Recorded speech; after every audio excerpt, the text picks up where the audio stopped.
Ndakatarisa kudenga mtsotsi pamatama ose panyaya yerufu watakuzivisai rwajenimbi riri kurwadziwa batikana zvakanyanya nekuti hatina kungorasikirwa najenimbi chete, tarasikirwa nevanhu vakati wandei handiti so zvinhu zviri kutiremerwa zvikuru.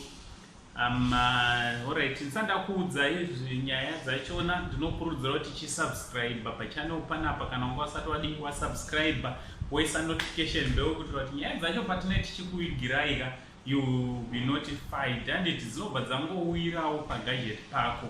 Right, ndine urombo zvikuru kukuzivisai kuti Ginimbi haana kushaika ari ega, asi washaika pamwe chete nemabhururu ake, kusanganisira namwana uyo anozikanwa zvakare, she's a socialite also, anoita zvefitness and body fitness, zvekujima nekuexercise, ndo area yanga achishandawo ari zvakanyanya.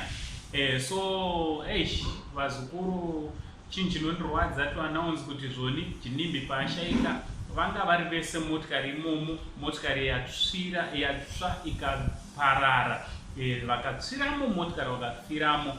Ginimbi ndiye ari kunzi akwanisa kukandwa nemotikari kunze, dhoo rake ravhurika akakandwa nemotikari kunze, ndosaka asina kutsva bhodhi yake, but vamwe ava vese vari kunzi vaparara vatsvira mumotikari handiti.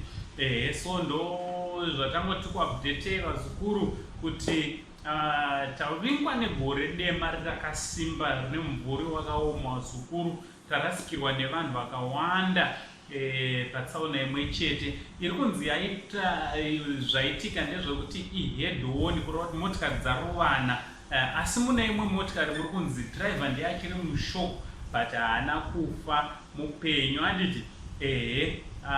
So ndo update yatongoti kuzivise vazukuru, tichingonamata nemhuri dzose dzashaikirwa handiti. Zimbabwe as a whole ngatibatanei pakuchema gamba kana magamba edu atisiya handiti. Tichiti may their souls rest in eternal peace. Naango Saint ne Saint TV crew tichibata tichi much love.